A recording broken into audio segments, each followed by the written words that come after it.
Hello साथियों, स्वागत है आप सभी का यूके क्लासेस यूट्यूब चैनल पर।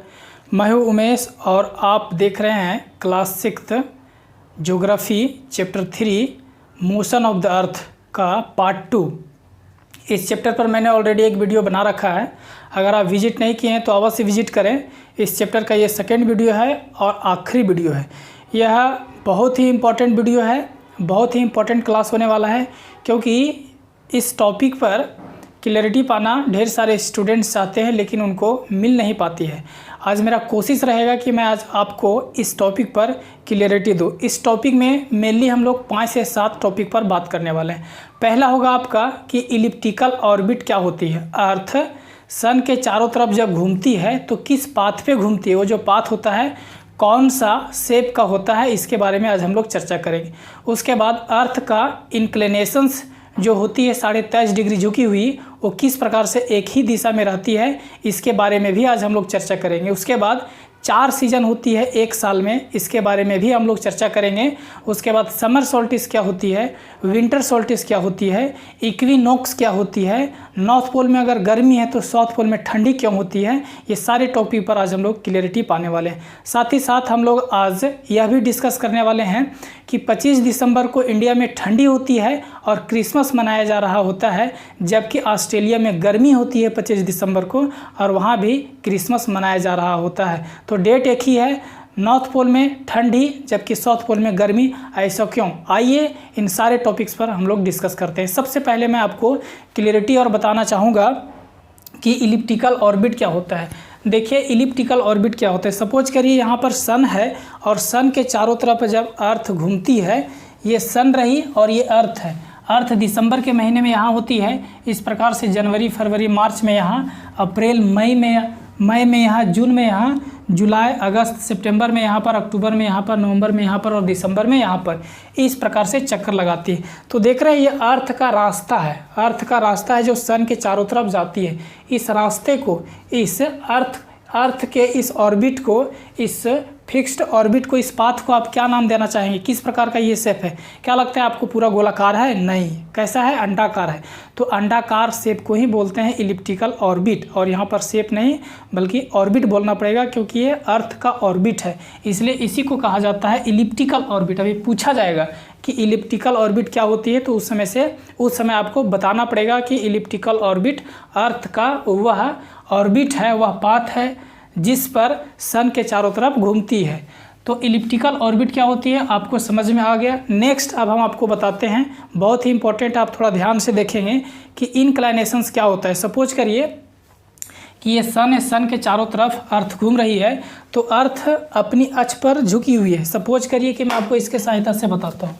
ये देखिए, ये अर्थ है और ये झुकी हुई है, ठीक है, 23.5 डिग्री झुकी हुई है। इस तरह से सीधा नहीं, इस तरह से झुकी हुई है। ये झुकी हुई ही घूमती है और इस तरह से हमेशा घूमती रहती है, जबकि सेम डायरेक्शंस में झुकी हुई है। थोड़ा सा अब और देखेंगे, ये अर्थ सीधी नहीं है बल्कि झुकी हुई है, ठीक है, टिल्टेड है। इसी को हम लोग बोलते हैं इनक्लाइनेशंस। देखिए यहाँ पर इनक्लाइनेशंस है दिसंबर में, इसी प्रकार से अगर यहाँ मार्च में जाती है, यहाँ भी सेम इनक्लाइनेशंस है, यहाँ भी इंक्लाइनेशंस है, यहाँ भी इंक्लाइनेशंस है और यहाँ भी इंक्लाइनेशंस। आई होप आपको इंक्लाइनेशन समझ में आ गया होगा। सेम डायरेक्शंस पे झुकी है, ऐसा नहीं कि दिसंबर में यहाँ झुकी है तो यहाँ जाते जाते ये ऐसे हो जाएगा।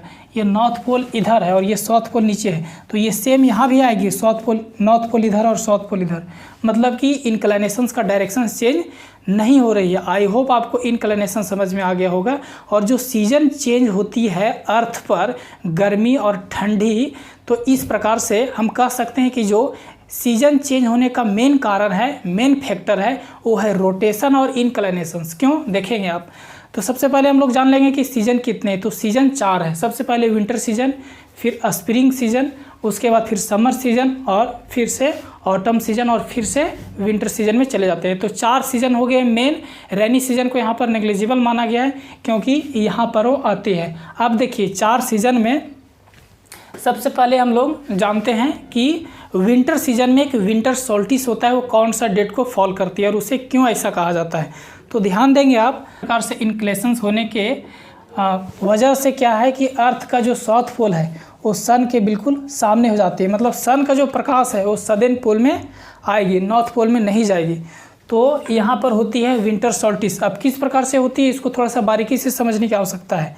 सन का रे डायरेक्ट कहाँ पर आ रही है, सदर्न हिस्से में आ रही है, सदर्न हेमिस्फेयर में आ रही है। कहाँ पर, सदर्न हेमिस्फेयर में। सपोज करिए ये हमारा इक्वेटर रहा, ये क्या रहा, 0 डिग्री इक्वेटर रहा, और ये नीचे क्या है, यहाँ से सपोज करिए कि ऐसे अगर हम कर दें तो सदर्न में सन का रे कहाँ पड़ रही है, सदर्न में, सदर्न में पड़ रही है, तो सदर्न में गर्मी हो जाएगी। सदर्न में क्या हो जाएगी, गर्मी, क्योंकि सदर्न में डायरेक्ट पड़ रही है, इक्वेटर से नीचे पड़ रही है, 23.5 डिग्री नीचे ट्रॉपिक ऑफ कैप्रिकॉर्न पर डायरेक्ट पड़ रही है।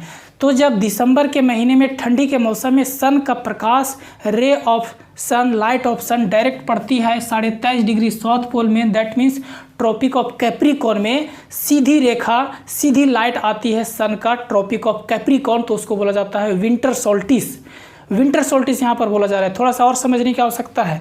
सदर्न पोल में अभी गर्मी होगी, जबकि नॉर्दर्न पोल में क्या होगी, ठंडी होगी। क्यों, क्योंकि northern pole that means north pole थोड़ा सा दूर चली गई है, जबकि साउथ पोल अभी नज़दीक है, मतलब नज़दीक नहीं बल्कि इस तरह से टेढ़ी हो गई है। तो सन का डायरेक्ट रे कहाँ पड़ रही है, सदर्न हेमिस्फेयर में, that means tropic of Capricorn. तो फिर से समझेंगे आप, सन का रे जब डायरेक्ट ट्रॉपिक ऑफ कैप्रिकॉर्न पर पड़े विंटर के सीजन में, दैट मीन्स नॉर्दर्न हेमिस्फेयर में विंटर का सीजन होता है, तो इसको बोला जाता है, ये डेट होता है 22 दिसंबर, और इसको बोला जाता है विंटर सॉल्टिस। तो विंटर सॉल्टिस किससे बोला जाता है, विंटर सॉल्टिस एक ऐसा दिन होता है 22 दिसंबर को जब सन का डायरेक्ट रे ट्रॉपिक ऑफ कैप्रिकॉर्न पर पड़ती है, सदर्न में पाई जाती है ट्रॉपिक ऑफ कैप्रिकॉर्न, मैंने पिछले वीडियो में आपको बताया था। तो ये क्लियर हो गया कि विंटर सॉल्टिस कौन सा दिन को पड़ता है, 22 दिसंबर को। क्यों, क्या है इस दिन का खास, तो सन का डायरेक्ट रे कहाँ पर पड़ती है, ट्रॉपिक ऑफ कैप्रिकॉर्न पर। उसके बाद आप देखेंगे कि सदर्न हिस्से में क्या है, अभी गर्मी है, सदर्न हिस्से में क्या है, गर्मी है, जबकि नॉर्दर्न हिस्से में क्या है, ठंडी है।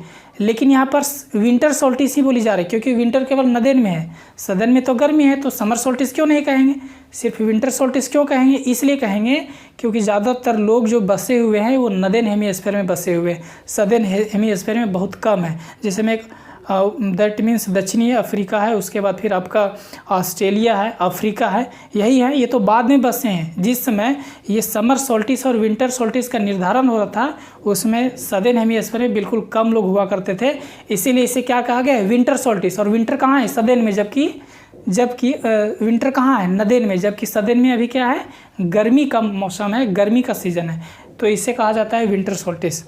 तो दिसंबर के महीने में अर्थ हमारी यहाँ पर होती है, और अर्थ आपको पता है कि इंक्लाइंड है, झुकी हुई है।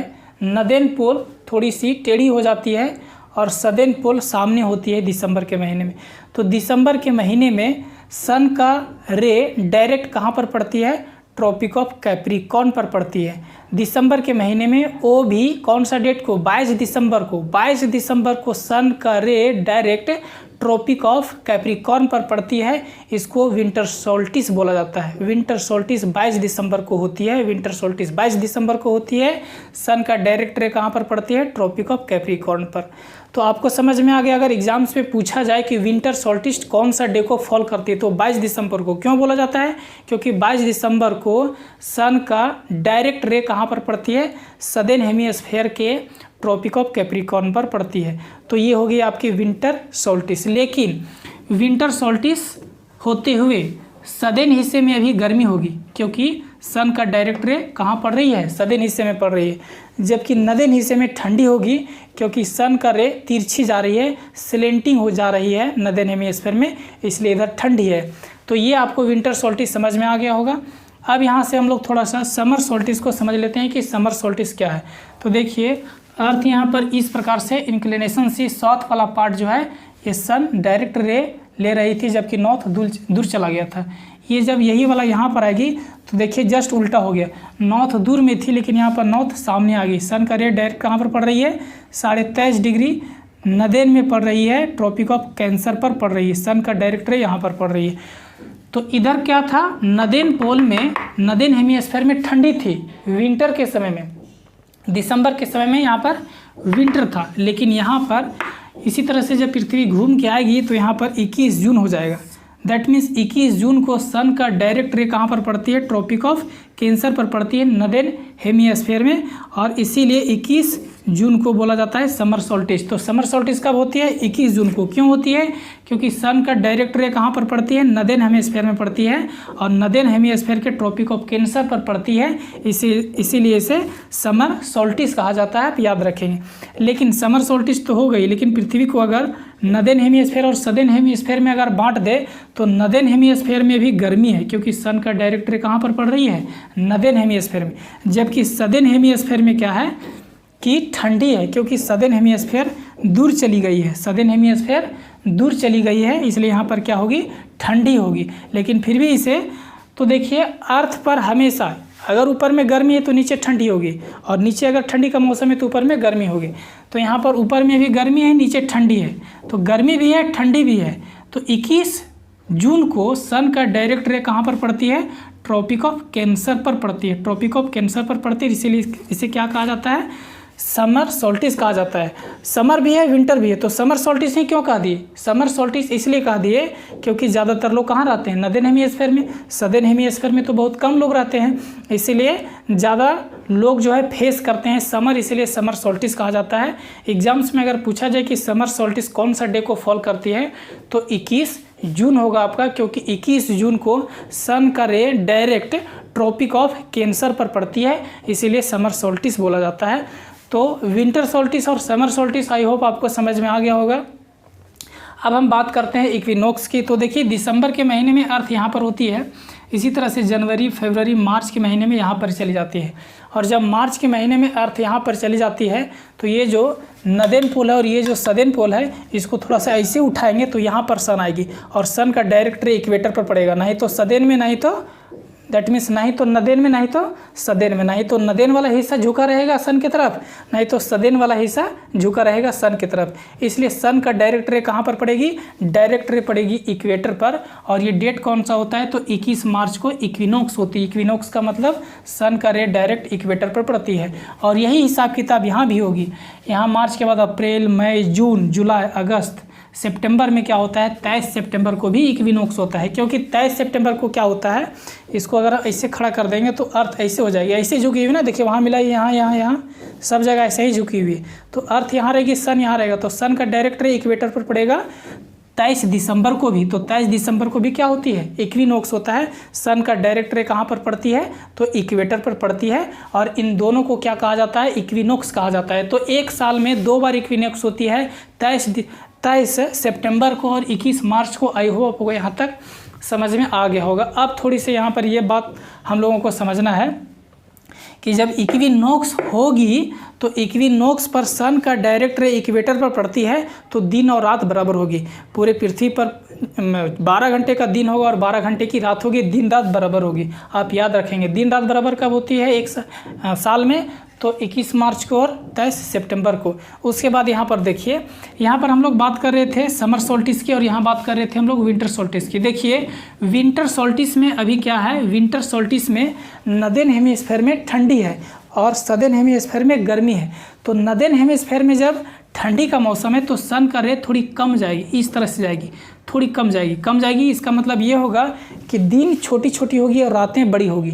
दिन छोटी छोटी होगी नॉर्दर्न हेमिस्फीयर में और रातें बड़ी होगी, क्योंकि सन का डायरेक्ट रे तो सदर्न में जा रही है, नॉर्दर्न में तो स्लेंटिंग जा रही है, इसलिए दिन छोटी रात बड़ी। इसका जस्ट अपोजिट होगा सदर्न में, क्योंकि सन का डायरेक्ट रे सदर्न में जा रही है, इसलिए ज़्यादातर हिस्सा को कवर करेगी, इसलिए दिन बड़ी होगी रातें छोटी, दिन बड़ी रातें छोटी, दिन बड़ी रातें छोटी। कहाँ पर, सदर्न हेमिस्फीयर में। क्यों, क्योंकि सन का डायरेक्ट रे तो यहीं पर जा रही है, ट्रॉपिक ऑफ कैप्रिकॉर्न पर। इसका जस्ट अपोजिट आपका यहाँ पर होगा। देखिए, ये नॉर्दर्न हिस्से में क्या होगा कि नॉर्दर्न हिस्सा देखिए यहाँ पर समर सोल्स्टिस में गर्मी के सीजन में होगी कि नॉर्दर्न हेमिस्फीयर झुकी हुई है सन की तरफ, इसलिए यहाँ पर सन की रे ज़्यादा आएगी, तो दिन बड़ी होगी नॉर्दर्न में, अभी दिन बड़ी होगी रातें छोटी। इसका जस्ट अपोजिट आपका नीचे होगा, यहाँ पर सन का रे थोड़ी कम पड़ रही है, इसलिए दिन छोटी होगी रातें बड़ी होगी, लेकिन यहाँ पर दिन और रात दोनों बराबर होंगे।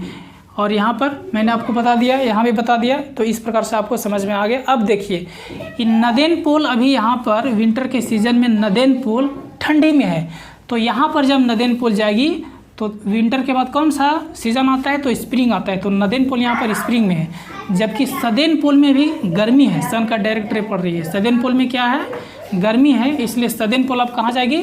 सदर्न पोल आपका ऑटम में जाएगी। सदर्न पोल कहाँ जाएगी? ऑटम में जाएगी। देखिए स्प्रिंग, नॉर्दर्न पोल अभी स्प्रिंग में है, तो जो नॉर्दर्न पोल है स्प्रिंग से आएगी हीट जोन में, दैट मीन्स गर्मी में आएगी, जबकि आपका सदर्न वाला हिस्सा जो है ऑटम फेस कर रही है, इसलिए ऑटम के बाद ये ठंडे में आ गई। और अब देखिए ये गर्मी वाले पार्ट है, नॉर्दर्न पोल में गर्मी है, तो गर्मी के बाद ये नॉर्दर्न वाले पार्ट ऑटम में जाएगी। और ये सदर्न वाले पार्ट आपका क्या चीज़ में है? तो सदर्न वाला पार्ट आपका अभी ठंडे में है, इसलिए ये स्प्रिंग में जाएगी। और स्प्रिंग के बाद यहाँ पर देखिए सदर्न में गर्मी आ गई। सदर्न में स्प्रिंग थी तो सदर्न में अब गर्मी आएगी, नॉर्दर्न में ऑटम थी तो नॉर्दर्न में अब ठंडी आएगी।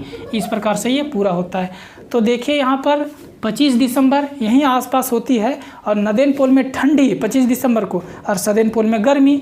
और वही दिन ऑस्ट्रेलिया में लोग क्रिसमस मनाते हैं, और हमारे इंडिया में भी क्रिसमस मनाते हैं, लेकिन इंडिया में ठंडे के मौसम में, जबकि सदर्न में गर्मी के मौसम में वहाँ पर क्रिसमस मनाया जाता है। तो आई होप आपको समझ में आ गया होगा। अगर आप नए हैं तो इस चैनल को सब्सक्राइब करके बेल आइकन को हिट करके रखिए, ताकि जब भी मैं इस तरह का वीडियो बनाऊँ तो सबसे पहले पहुँचे आपके पास। चलिए, आपको यहाँ तक समझ में आ गया होगा। कमेंट करके आप ज़रूर बताएं। तब तक के लिए बाय, टेक केयर।